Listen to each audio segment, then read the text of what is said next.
성경이 가르쳐주는 하나님의 별칭이 많이 있죠. 여호와 샬롬, 하나님이 평화의 하나님이시죠. 여호와 니시, 하나님이 깃발입니다. 승리자이십니다. 여호와 이레, 하나님이 준비하십니다. 여호와 라파, 하나님이 고쳐주시지요. 뭐 많이 있는데 제가 나이가 조금씩 들다 보니까요, 이것도 다 좋은데 저는 은혜의 하나님이라는 말이 그렇게 좋더라고요. 은혜, 여러분은 이 은혜 가운데 살고 계십니까? 오늘 본문 룻기는요, 또 주제가 좋은 게 많아요. 예를 들면 돌아오라 라는 주제로도 참 많이 설교할 수가 있습니다. 룻기서 1장에는요 히브리어로 슈브라는 단어가 12번이 나옵니다.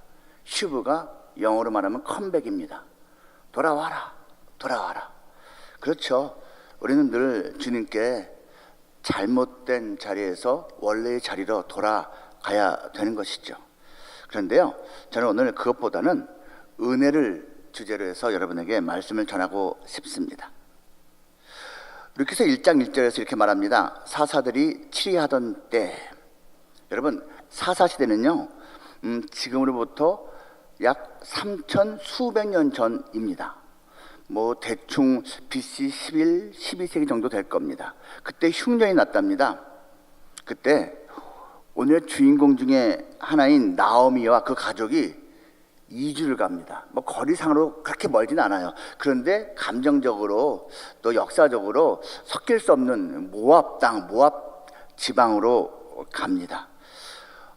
전후 문맥을 살펴보면요, 잠깐 가려고 한 것 같지가 않아요. 잠깐 가려고 하면은 그렇게 전 재산을 다 처분해서 갈 수가 없거든요. 땅까지 다 팔고선 그렇게 갔습니다. 이 사사 시대를 한마디로 압축한 표현이 사사기 맨 끝장 맨 끝절에 나와 있거든요. 21장 25절, 그때에 이스라엘의 왕이 없으므로 사람이 각기 자기의 소견에 옳은 대로 행하였더라. 자기의 소견, 자기 눈으로 보기에 좋은 대로 결정하고 살던 시대였어요. 그러니까 이 사람도 하나님께 여쭤보지 않은 거예요. 하나님의 사람들의 자문을 구하지 않고, 야, 이 땅은 더 이상 소망이 없어, 여기는 아닌 것 같아, 다 정리해서 우리 비록 이방신을 섬기는 땅이지만 저기 가서 다시 한번 새롭게 살아보자 마음 먹었던 것 같습니다. 그리고 10년의 세월이 흘렀습니다. 이게 웬일입니까? 집안의 남자들이 모두 죽고 말았습니다.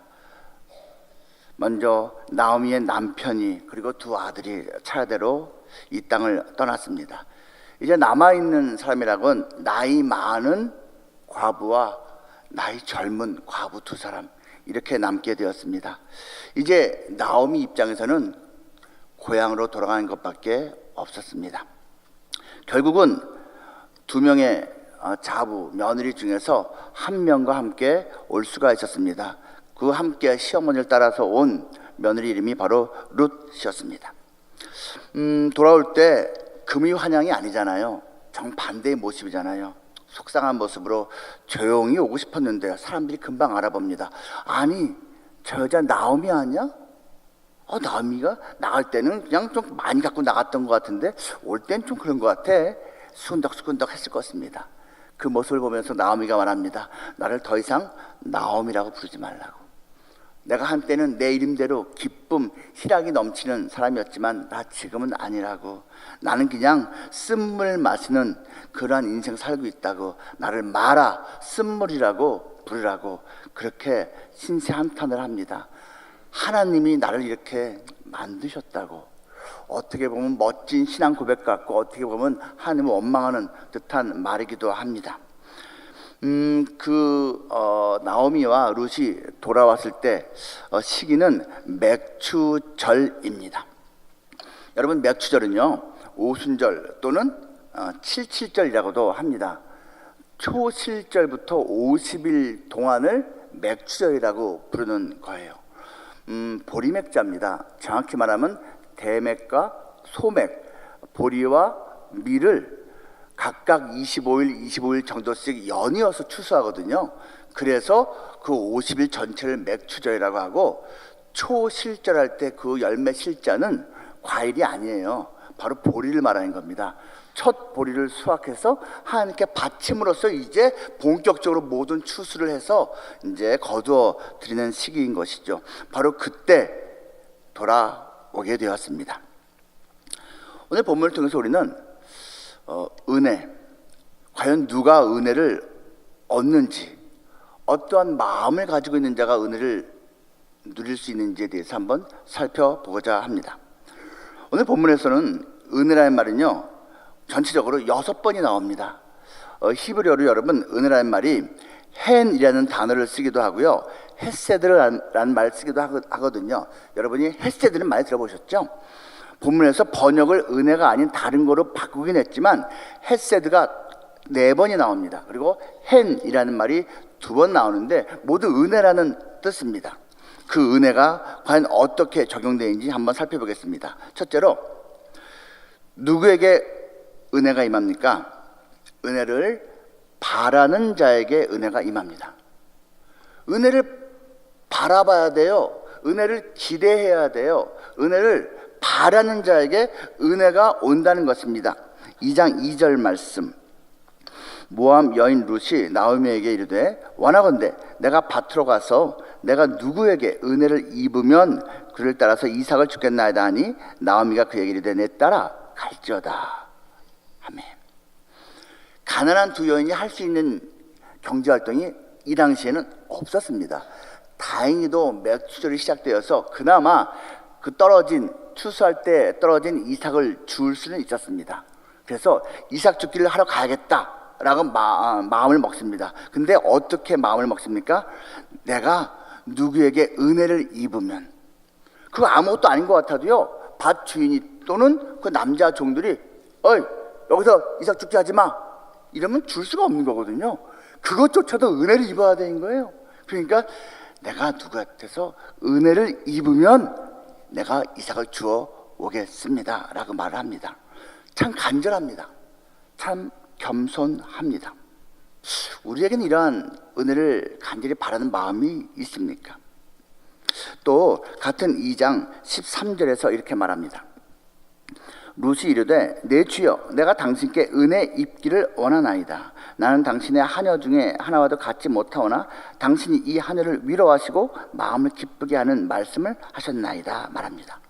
자, 이삭 줍기를 하러 갔는데요, 우연히, 본문에서 우연이라고 말하죠. 3절, 오늘의 또 다른 주인공 보아스의 밭에 이릅니다. 그냥 계산해서 사전에 미리 검색해봐서 찾아간 게 아니에요. 그냥 조심스럽게 가다 보니까 보아스의 밭이에요. 여러분, 이게 우연이겠습니까? 세상에서는 우연이라는 단어를 쓰지만 하나님의 인도하심입니다. 하나님의 섭리예요. 그 밭에 갔어요. 그런데 4절 보니까 마침 보아스가 왔어요. 원래 보아스는요, 이 베들레헴 거기에 자기 맨션이 있거든요. 별로 거기서 그냥 지내야 되는데 추수 기간이니까 어떻게 일을 잘하고 있나, 우리 종들 한번 격려 한번 해주러 가야겠다, 가서 빵하고 우유 좀 사주러 가야겠다 하고 와 봤던 건데 마침 보아스하고 만난 거예요. 여러분, 우리 크리스찬에게, 하나님의 자녀에게 마침이라는 거 없습니다. 우연이라는 거 없습니다. 하나님이 개입하신 겁니다. 특히 이 마침이라는 단어는요, 우리 번역으로는 부사잖아요. 마침. 그런데 이 히브리어 원어로는요, 동사입니다. 그것도 명령형 동사예요. 정확히 번역하면 이겁니다. 자, 지금 이 가난하고 불쌍한 이 어린 과부 룻이 우연히 보아스의 밭에 이르렀는데, 그 다음 번역, 보라! 보아스가 나타났다, 이렇게 번역돼야 되는 겁니다. 보라. 요 같은 표현이요, 사실 뒤에 한 번 더 나옵니다. 마침이라는 부사가 나오는데 거기도 보라, 보아스가 말하던 그 사람이 나타났다, 강조하는 건데 우리는 그냥 평이하게 이렇게 번역을 했습니다. 보아스가 누군지 소개를 받았어요. 내가 듣고 있었던 그 룻이라고? 그 룻에게 격려의 말을 해줍니다. 내가 네 이야기를 익히 들었었는데 너 정말 귀한 사람이더구나. 네 마음을 내가 알고 있다. 하나님께서 알고 또 계실 거야. 그렇게 정말 칭찬의 말을 해줍니다. 그 말을 듣고 룻이 반응한 겁니다. 제가 뭐라고 저를 격려하십니까? 제가 은혜를 잊기를 원합니다. 저는 그저 은혜가 필요한 사람일 뿐입니다. 여러분, 우리도 이제 대인관계 맺고 있잖아요. 상대방으로부터 은혜 입기를 원하는 마음가짐은요, 내 마음이 열립니다. 저 사람이 나한테 은혜 입기를 원한대요. 나를 불쌍히 여겨달래요. 그러면요, 악한 사람이 아니면 그 마음이 열립니다. 여러분, 우리가 창세기에서요, 야곱과 그 쌍둥이 형 에서가 만나는 장면 정말 극적이지 않습니까? 이거 400명의 장정이 말 타고 온대요. 칼도 아마 갖고 있을 것 같아요.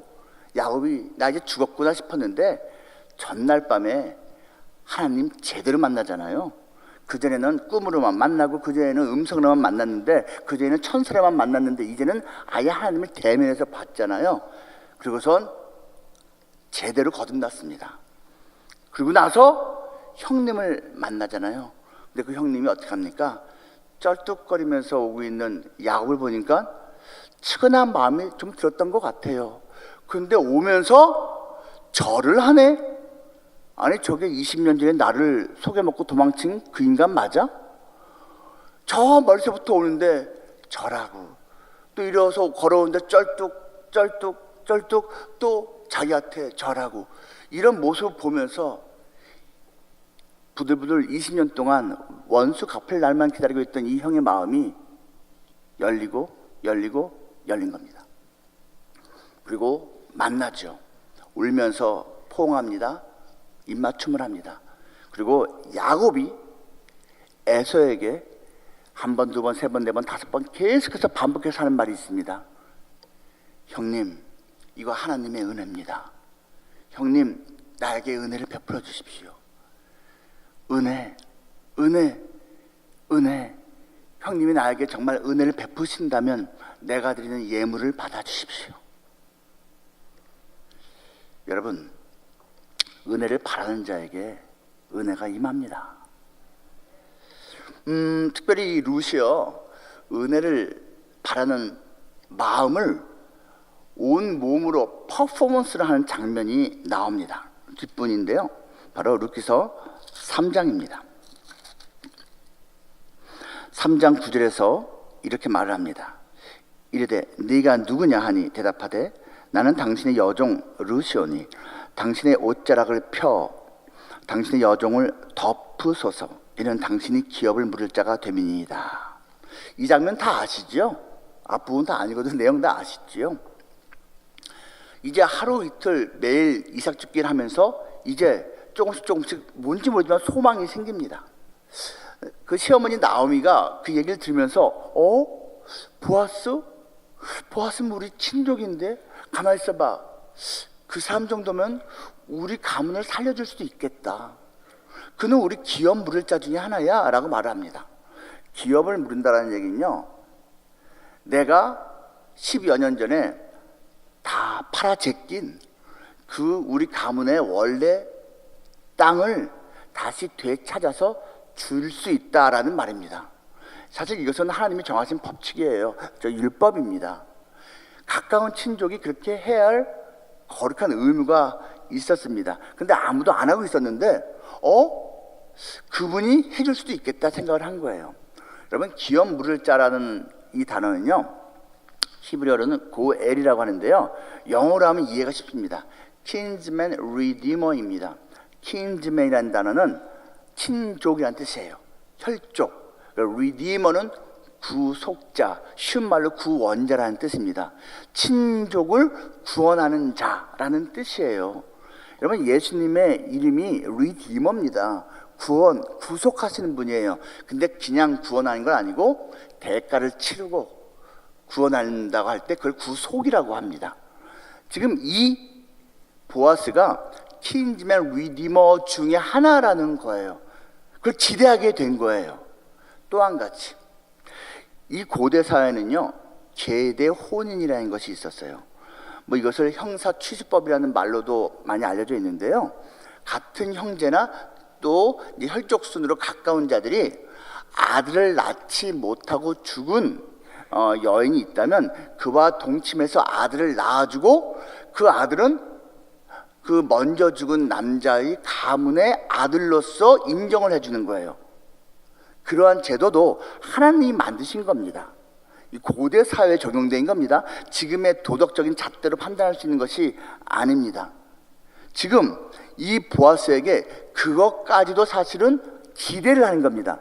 근데 엄밀히 말하면 보아스는 그 계대 혼인을 해줄 의무가 없었습니다.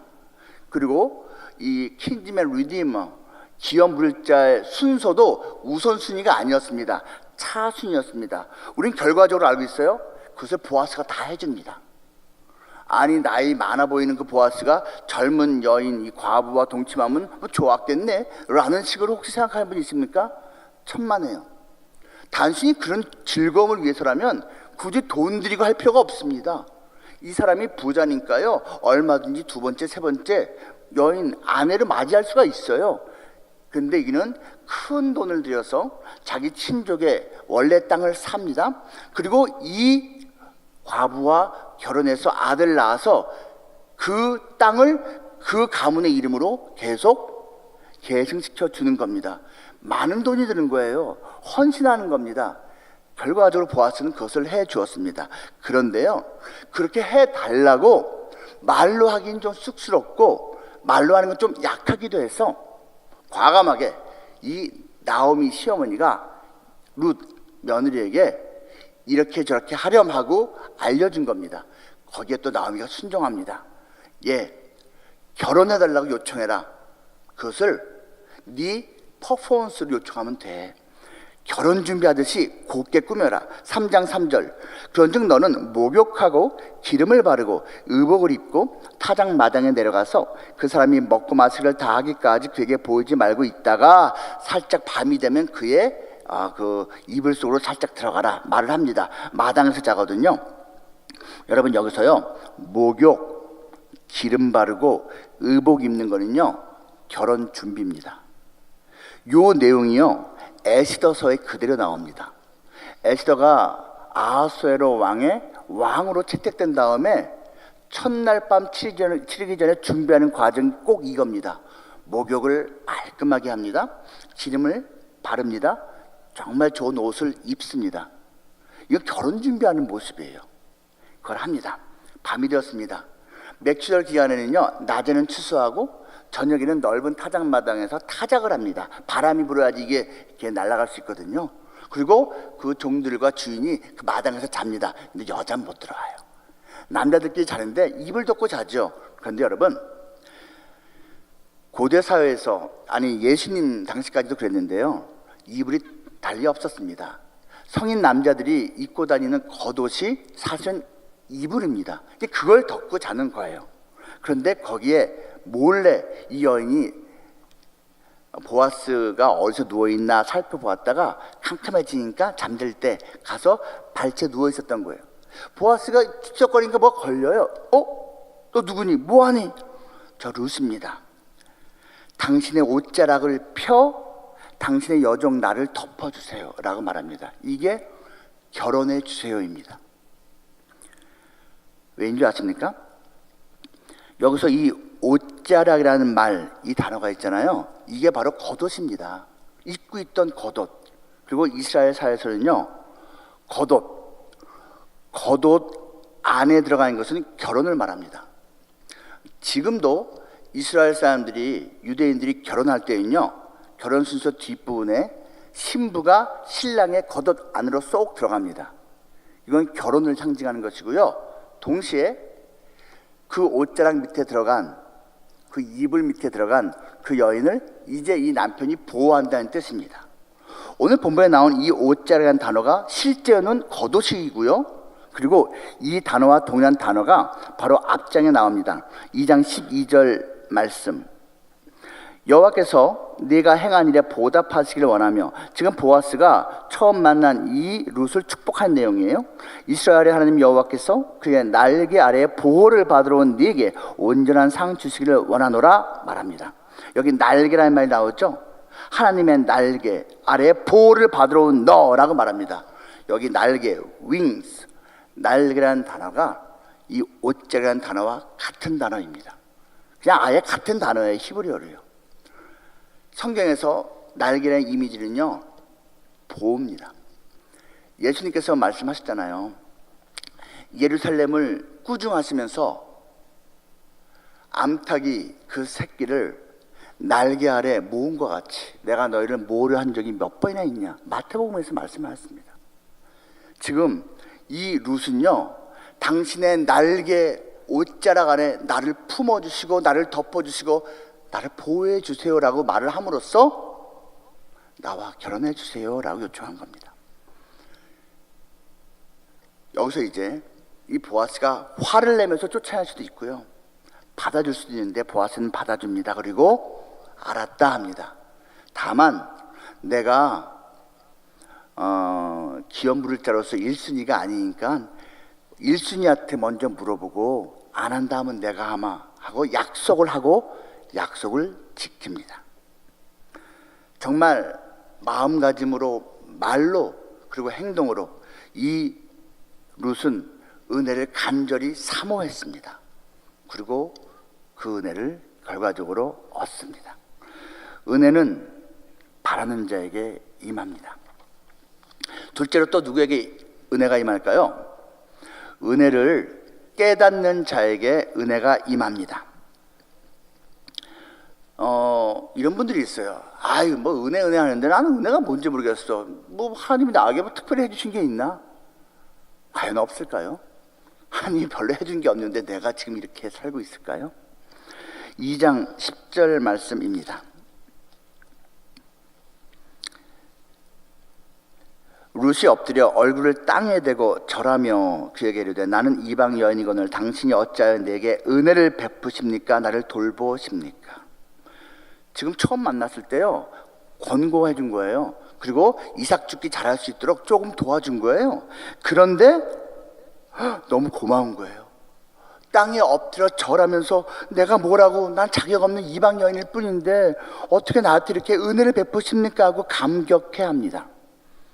여러분, 은혜를 받을 때 은혜를 깨닫고 감사하는 게 이게 지혜입니다. 이게 엄청난 지혜예요. 또 2장 20절 말씀, 나오미가 자기 며느리에게 이르되 그가 여호와로부터 복받기를 원하노라. 여기 그는 보아스예요. 그가 살아있는 자와 죽은 자에게 은혜 베풀기를 그치지 않는다. 히브리어 언어로는요, 사실 요 뒷부분에 그 주어가 없습니다. 그러니까 살아있는 자와 죽은 자에게 은혜 베풀기를 그치지 않는 주체가 하나님인지 보아스인지가 나와 있지 않아요. 근데 상관없습니다. 하나님이 은혜를 베푸시든지 하나님이 보아스를 통해서 은혜를 베푸시든지 하여튼 은혜를 베푸는 거예요. 나오미와 그 며느리는 그걸 인정하는 거예요. 이거 은혜지, 이거 지금 우리가 은혜 입고 있는 거잖아, 고백합니다. 은혜를 깨달아야지 감사합니다. 여러분, 감사하고 있습니까? 보통 이렇게 말합니다. 감사거리가 있으면 감사한다. 감사거리가 있는데도 감사하지 않는 사람들이 많으니까 사실 그 정도만 돼도 중간은 됩니다. 근데 크리스찬은 그 정도가 아닙니다. 크리스찬은요, 감사하면 감사거리가 생긴 거를 체험하는 사람들입니다. 먼저 감사하는 거예요. 조그마한 일이라도. 그러면요, 더 큰 감사거리가 생깁니다. 조금해 보이는 그 은혜, 감사하면요, 더 큰 은혜거리가 다가옵니다. 이거는 경험한 사람들만이 알고 있는 거예요. 영화 중에요, 포세이돈 어드벤처라는 유명한 영화가 있습니다. 저나 제 윗세대 분들은 많이 보셨을 것이고요, 최근 몇 년 전에는 리메이크 되기도 했습니다. 이것이 소설인데 영화화 됐습니다. 커다란 이제 여객선이요, 바다에서 쓰나미를 만납니다. 그래서 뒤집혀져요. 가라앉진 않고요, 뒤집혀집니다. 탈출해야 될 거 아니에요. 승객들이 우왕좌왕 죽어갑니다. 이러저러 애쓰다가 점점 더 많이 죽어요. 점점 배는 가라앉고 있고요. 그래서 일단의 사람들이 뒤집혀진 배에 그러니까 바닥 쪽으로 즉 위쪽으로 탈출해가면서 계속 올라갑니다. 그러면 살 수 있을 것이다. 결과적으로 몇 명은 사는데요. 그 주인공 한 8명쯤이 계속 위험한 일들을 이제 극복해 나가면서 한 명, 두 명이 이제 희생을 당합니다. 그 주인공이요, 스카트라는 목사예요. 진 해크만이라고 하는 유명한 지금도 활동하고 있는 배우가 주인공이었는데요. 스카트 목사가 리더를 합니다. 그리고 이런저런 것을 다 극복하고 마지막 순간 이제 거의 살 수 있는 지경까지 왔는데 마지막 장애가 생겼습니다. 문을 열어야 되는데 문만 열면 돼요. 수증기 뜨거운 것이 계속 그 손잡이에 나오고 있어서 이걸 잡을 수가 없어요. 잡으면 이제 손이 막 벗겨지는 거예요. 근데 그걸 열어야 돼요. 마지막 그 순간에 누군가가 희생을 해야 되는데 스캇 목사가 희생합니다. 몸을 날려서 손잡이를 잡습니다. 그리고 비틀어가면서 손잡이를 돌리니까 저 막혀있던 문이 열리고 이 사람들이 살게 되는 겁니다. 근데 이 스캇 목사는 힘이 빠져서 결국 떨어져 죽습니다. 이 사람이 문을 열면서 하늘을 향해서 외치는 장면이 이렇게 있습니다. 하나님, 이제 그만 방해하세요. 이제까지도 당신의 도움 없이 여기까지 왔습니다. 얼마나 더 죽어야지 만족하십니까? 당신 없이도 여기까지 왔으니 더 이상 방해하지 마십시오. 그리고 죽습니다. 그게 이제 주말의 명화였는데요. 제가 그 대사를 어떻게 기억하냐고요? 제가 아예 비디오 테이프를 샀습니다. 그리고 지금도 있어요, 집에. 그러니까 뭐 틀림없는 대사입니다. 걱정하지 마십시오. 그 영화를 본 다음 날 중학교 때였는데요. 담임 선생님이 저한테 그걸 가지고 말을 걸었습니다. 제가 교회 열심히 다니는 거 알고 계셨거든요. 태양아, 너 그 영화 봤니? 네. 와, 네가 나 전도하려고 막 그랬잖아. 예, 선생님 교회 나가면 좋아요. 그런 스커트 목사님 같은 분이 있으면 나 그 교회 갈 거다? 그랬어요. 이걸 기뻐해야 되나요? 슬퍼해야 되나요? 여러분, 그 스캇 목사의 얘기 어떻게 생각하십니까? 하나님의 도움 없이 거기까지 갔다고요? 하나님이 그걸 지금 방해하고 있는 거라고요? 아닙니다, 여러분. 어찌 하나님의 도움 없이 우리가 지금 이 순간까지 살아있겠습니까? 하나님의 은혜 없이 지금 내가 이렇게 지금 누리고 있고 즐기고 있고 가지고 있다고요? 완전한 착각입니다. 그리고 어리석음입니다. 하나님의 은혜인 것을 깨닫는 것이 더 많은 은혜를 받는 기본 자세입니다. 또 마지막 셋째로요. 누구에게 은혜가 임합니까? 은혜를 나누는 자에게 은혜가 임합니다. 은혜를 내가 이미 받고 있어요. 근데요, 나눠줘야 됩니다. 은혜를 전해야 됩니다. 근데 그게 손해가 아니에요. 그런 자에게 은혜가 더 임합니다. 1장 8절, 나오미가 두 며느리에게 이르되 너희는 각기 너희 어머니의 집으로 돌아가라. 참 착한 시어머니입니다. 데리고 가고 싶을 텐데 너희는 이제 고향으로 가라. 놔줍니다. 너희가 죽은 자들과 나를 선대한 것 같이 여호와께서 너희를 선대하시기를 원한다.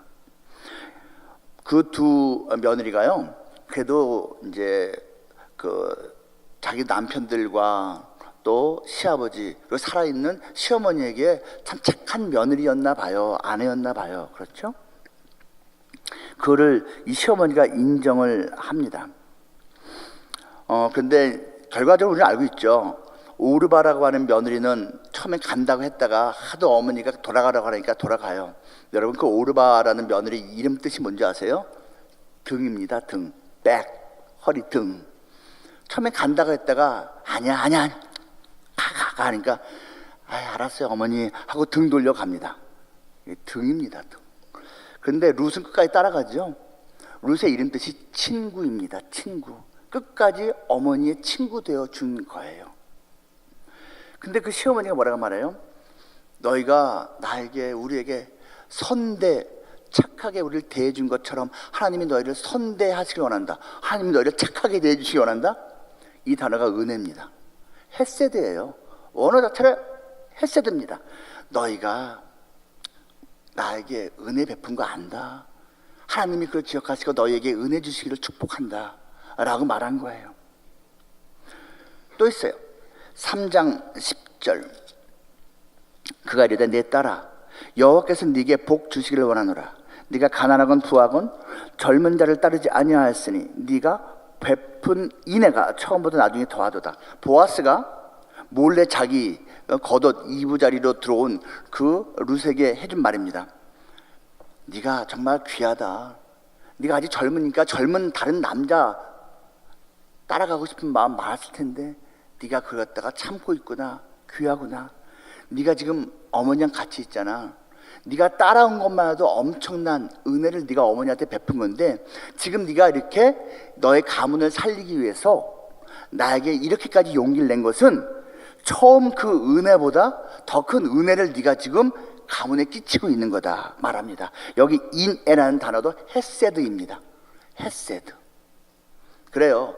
룻은 정말로 하나님의 은혜를 받을 만한 준비가 되어 있었던 것 같습니다. 왜? 이미 은혜를 나누고 있었던 사람이기 때문에 그렇습니다. 여러분, 은혜 틀림없이 받으셨거든요. 그 은혜 나누고 있습니까? 제가 이제 미국에서 잠깐 유학생활을 한 적이 있어요. 공부를 좀 했는데요. 이런 일을 당했어요. 유학 갔어요. 입학하기 이틀 전 도착했기 때문에 금방 이제 수업이 시작됐습니다. 가자마자 제가 며칠 내로 보험을 들고요. 그리고선 수업을 시작했는데 며칠 되지 않아서 제가 맹장염으로 쓰러졌어요.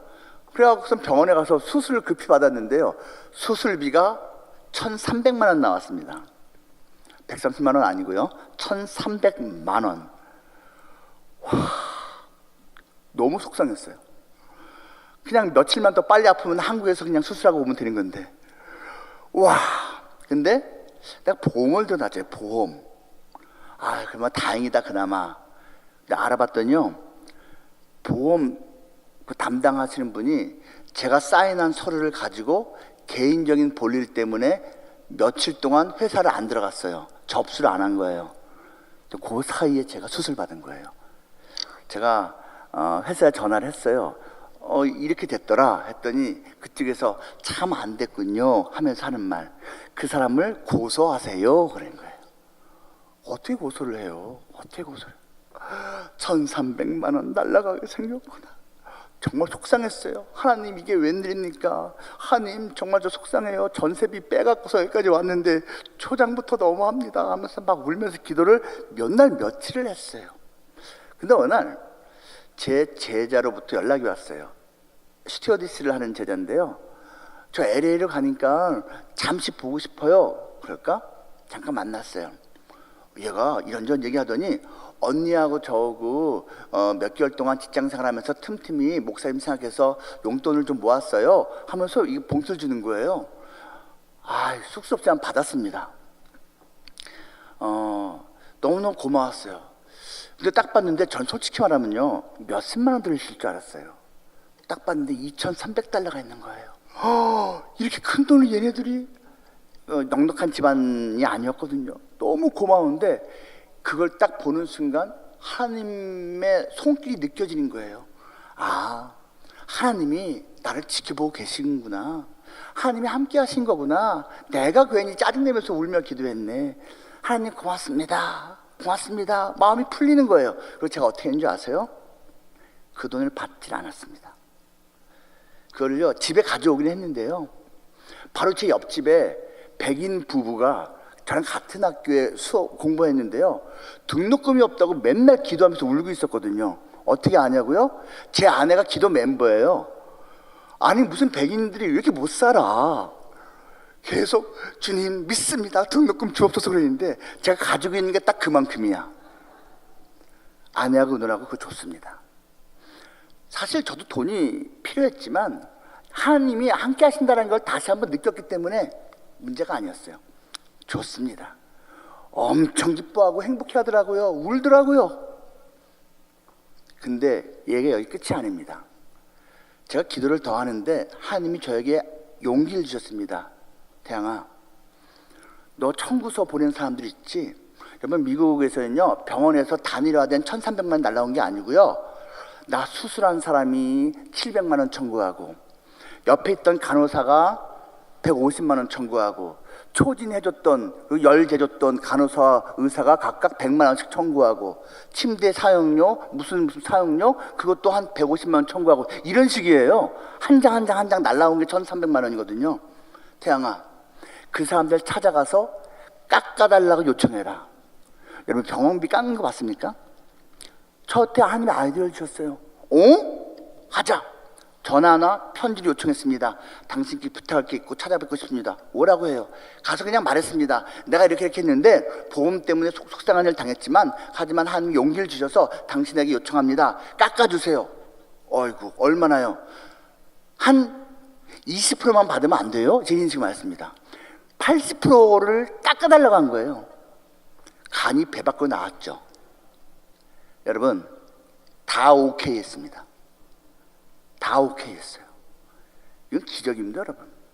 깎아달라고 말하는 것도 참 흔치 않은 일인데 그걸 다 오케이란 거예요. 제가 은혜 입은 겁니다. 은혜 입은 거예요. 결론적으로요, 1,300만 원 중에서 300만 원으로 끝났습니다. 얼마나 감사한죠. 그것도 사실은 제가 처음 받은 거 생각하면, 그걸 제가 주지 않았으면 거의 해결된 거였겠죠. 근데 저는 이렇게 생각합니다.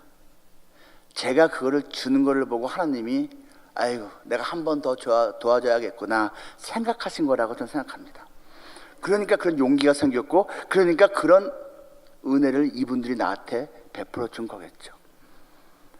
하나님의 은혜, 여러분 마음껏 받아 누리십시오. 즐거워하십시오. 그리고 감사하십시오. 하지만 하나 더 있어요. 나누십시오. 그게 우리 크리스찬이 할 수 있는 겁니다. 보아스는 예수 그리스도의 상징입니다. 정말 예수 그리스도의 성품을 가진 것 같습니다. 그가 어떻게 룻에게, 그리고 그 가문에게 은혜를 베풀었습니까? 맥추절 추수 내내 룻이 계속 일할 수 있도록 배려해 줬습니다. 종에게 얘기해서 그냥 떨어진 거 말고 일부러 조금씩 더 떨어뜨리라고 했습니다. 근데 한꺼번에 너무 많이 떨어뜨리면 티나니까 티나지 않게 해라, 그것도 말했습니다. 그 젊은 과부 함부로 대하지 마, 건드리지 마, 그것도 얘기했습니다. 근데 아무리 주워봤자 그렇게 많지 않아요. 보리쌀이 갈 때 그냥 아예 걷어들인 것 갖다 뒤 부어줬습니다. 한 번은 22리터를 부어줬대요. 보자기 이만큼 22리터. 당시에 성인 남자 하루의 품삯이 0.5리터였습니다. 근데 22리터, 44일치 품삯을 한꺼번에 부어준 것입니다. 자기 이불 밑으로 들어온 그 여인, 수치심 가려줬습니다. 날이 밝기 전에 살짝 나가라. 마음을 헤아려 줍니다. 자기 재산의 손실을 감수하면서 결혼했습니다. 그리고 그 여인, 자기 아내를 삼고 아들을 낳았습니다. 보아스가 어찌하여 이런 일을 할 수 있었을까요? 물론 믿음이 있었던 거겠죠. 또 뭐 율법을 지키려고 애를 썼던 것 같습니다. 그런데 결코 간과할 수 없는 하나의 요인이 있습니다. 그것은 바로 보아스 자신의 어머니가 이방인이었기 때문입니다. 보아스의 어머니가 누구입니까? 우리가 잘 알고 있는 여리고성의 기생, 그 라합입니다. 마태복음 1장 5절 예수님 족보에 나와 있잖아요. 살몬은 라합으로부터 보아스를 낳고, 살몬이 여리고성 두 스파이 중에 한 명이었던 것 같습니다. 근데 라합과 결혼해서 보아스를 낳았던 거예요. 이 어린 보아스는 어머니를 보면서 느꼈을 겁니다. 우리 엄마가 이방인이라서 이런저런 고생 좀 하는구나, 이렇게 저렇게 속상한 일 당하는구나, 그게 있었을 겁니다. 그러니까 또 다른 이방 여인, 근데 하필이면 남편도 없는 그런 가난한 여인, 그 마음이 더 갔던 겁니다. 긍휼이었습니다. 하나님께서는 이 은혜의 사람 보아스를 귀하게 여기셨습니다. 그래서 그를 다윗의 조상으로, 메시아 예수 그리스도의 조상으로 삼으셨습니다. 이 보아스 그리고 룻 그리고 나오미, 그들은 서로 간에 은혜의 선순환을 경험한 자들이었습니다. 서로 간에 은혜를 베푸니까 그 은혜가 점점 더 커진 것이지요. 은혜가 누구에게 임합니까? 은혜를 바라는 자에게 임합니다. 은혜를 깨닫는 자에게 임합니다. 은혜를 나누는 자에게 임합니다. 앞글자만 따면 밖에 나라고 합니다. 밖에 나. 우리 옆에 있는 분들과 같이 인사하실까요? 소리 있게 인사합니다. 은혜 밖에 나. 은혜 밖에 나. 바라기는 은혜를 바라고 은혜를 깨닫고 은혜를 나누면서 남은 평생 살아가는 은혜의 사람, 은혜의 교회 되시기를 주님의 이름으로 축복합니다.